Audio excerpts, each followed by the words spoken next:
and welcome to today's vlog. Today I am doing a little bit of a life update. I haven't done one for quite some time. The last one I think I did, which I'll link below, was in my like post-surgical recovery phase, and I am sort of still in that phase at the moment. Things are still pretty tricky, still pretty tough, but much improved from last time. So I am now back at work. I started back at work at the beginning of September. I had a couple of weeks where I did a phased return.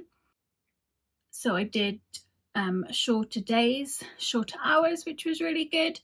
And then I went back into work full time. So I do 2 days at home and 2 days in the office, which works out really well. My office days mean I get to socialise a little bit and see some faces other than those of my cats. So that's quite nice.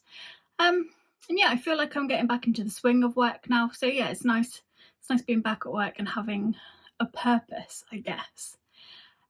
So like I said, I'm still in that post-surgical recovery phase. Had lots of issues with the healing of the scars. Things still aren't quite right, but they're much better than they were. I'm having major issues with the bladder flushes that I'm supposed to do. I had lots of frustrating phone calls with my urology team about it, and I'm not really getting anywhere. So that's sort of a big cause of stress at the moment, but it is what it is. And I am genuinely pleased to say that actually the surgery has made a real difference to my life. I'm sort of 3, 4, possibly 5 months down the line now, and I can really see the difference. So whilst it was a really big, scary, dramatic surgery, I do feel like it worked really successfully. So I'm thrilled about that. That's great news. And I will be doing some vlogs soon around catheters and incontinence products, so look out for those. To follow on from that, health-wise, my mental health isn't fantastic at the moment. I do have days where I'm really overwhelmed by the surgery and my recovery, and I'm very tired. At the moment, I'm sort of 3 weeks into a headache episode, which is like a constant headache, which sometimes gets very much worse, and I always get really hopeful when it gets a lot worse, because I think, right, this is it, it's going to break, and tomorrow I won't have a headache. But so far that hasn't happened. So what can I do but keep taking the medication, because the NHS aren't willing to help me at the moment. Another health news, I'm trying out a CBD vape at the moment, which my brother very kindly helped me to organise, helped me to set up, and helped me to buy. And I'm trying, so there's no nicotine in it, it is just a flavoured CBD oil. Yeah, I think it's a little bit too soon to tell if it's really working or not. I wanted to try it because my back, I have stenosis in my spine, and it is now so bad that it is unbearable some days. The pain is horrendous. I keep getting stuck in places like an upside down turtle.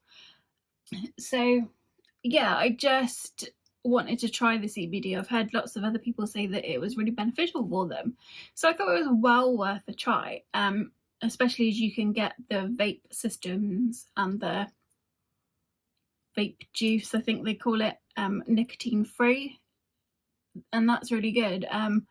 So I've only been using that for a couple of days now, and because Neil isn't a smoker, and I think it's a little bit rude to smoke around or vape, whatever, around a non-smoker. So I've been going outside. The weather hasn't been great, so I haven't been able to go outside. But the one thing I will say I have noticed so far is the action of going outside and using the vape really helps to ease my anxiety. I can absolutely see why people take up smoking. Yeah, it's a bit too early to tell at the moment how the vape is going, but I am certainly finding it helpful for my anxiety. So if nothing else, I think that's great. That's really positive. I haven't really got any other health news to share. My eczema keeps flaring up. I've got it quite badly inside my ears at the moment, which is very itchy and very unpleasant. But there we go. I think stress and anxiety contributes to that. And since I am 99% stressed 98% of the time, there's not really a lot I can do about that. So what else have I been up to? If you follow my vlog, you might have seen that we went away in September. We went to see my brother. I hadn't seen my brother and his wife since 2019 when they had their wedding reception. And it was really cool to see them. We did lots. It was quite a busy week. So we went to the pleasure beach, we went to the zoo, we went to the model village. Went to the Sea Life Centre. We had lots of walks, and yeah, it was really nice. I will link my Blackpool vlogs below. Please check them out. We also went to Alton Towers. Myself and Neil went to Alton Towers on our way home, and that was really fun. It was my first time at Alton Towers. It was Neil's first time at Alton Towers, and we had a really cool time. Neil got to go on everything he wanted to go on. Crowds were pretty low, so he didn't really have to wait to go on anything, which was really good. Point of view, there was no real gluten-free choice, so I didn't really eat anything. I did have a hot chocolate from Costa though. But yeah, it was really fun being at Alton Towers, and it was really fun to get some good use out of the wheelchair sort of that week in Blackpool and at Alton Towers. It was really good to put my wheelchair to use and see how I coped in it, and actually it was really good. And I also did a vlog about what it was like getting around Alton Towers in a wheelchair, so I'll link that below. And I also last week did a similar video for the pleasure beach where I talked about disability access, talked about what it was like to get around the parks, talked about the toilets, because I love to talk about toilets. So I will link that below as well. So don't forget to check out all of those links and have a little look at some of my recent videos. In terms of what I've been watching on television, not a huge amount really. I did a huge amount of reading not so long ago, and I've now read 91 books this year. My Goodreads target was 50, so I think I've done really well to smash that out of the park. But to be fair, I had a lot of free time, so it was quite easy to read all of those books. Sort of in a bit of a reading slump at the moment. I haven't read anything for a little while, but I did recently start reading Battle Royale, which leads me nicely into what I've been watching on TV.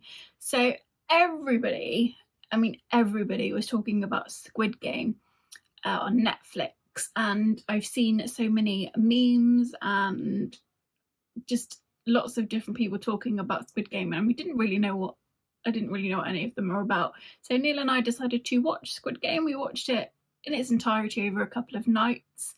I thought the ending was rubbish, and actually Battle Royale is one of my favourite films. I love Battle Royale, and to me it was just a bit like Battle Royale meets Takeshi's Castle, and I kind of didn't really get the hype. Some of it was really good, and some of the gory bits were quite funny, and I enjoyed the sort of overall premise of it.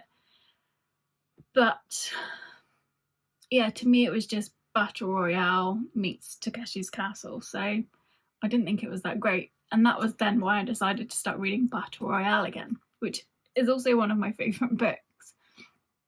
The other thing I've been watching, binging incessantly, is Naked and Afraid.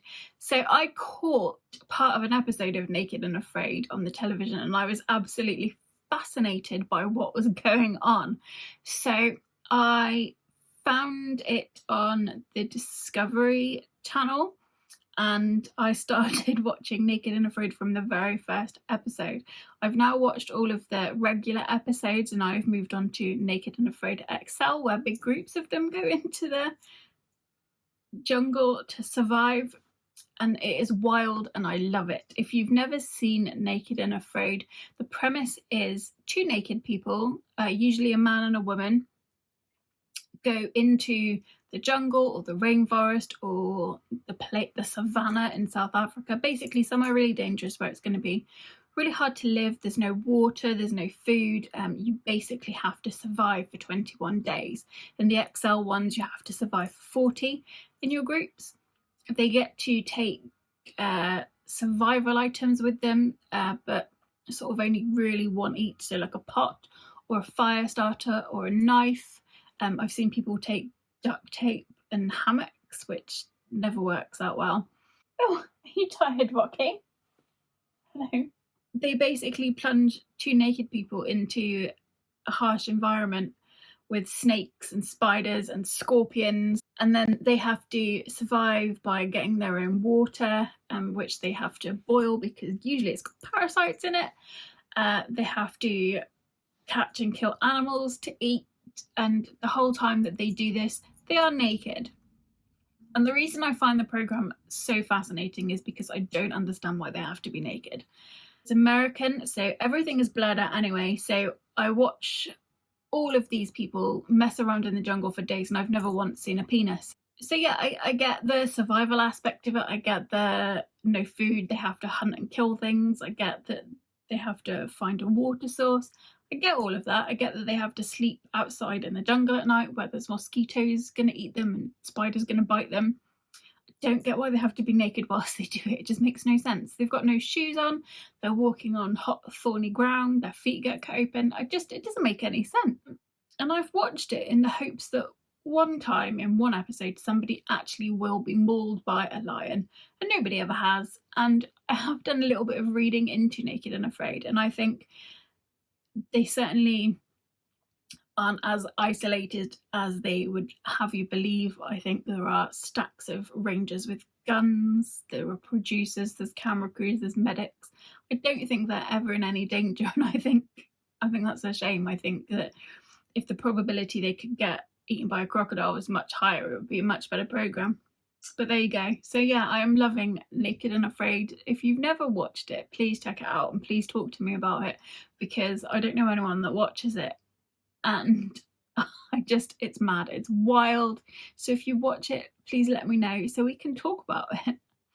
And that's all I've been watching, really. We do sometimes sit and watch vlogs in the evening. We've been watching a lot of theme park vloggers do Scarefest and Hallow Scream and Tully's Farms, of all the big Halloween events, because it's fun to watch people be scared, I guess. So yeah, those have been quite good.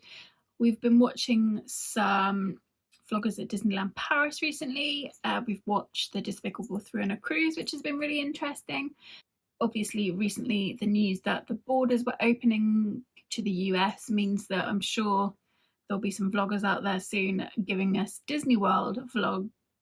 So yeah, that's what we've been really watching. We have also started the third series of Drag Race UK, which has been quite good. Although there was an episode the other week that I thought was one of the worst episodes I've ever seen in the entire history of Drag Race.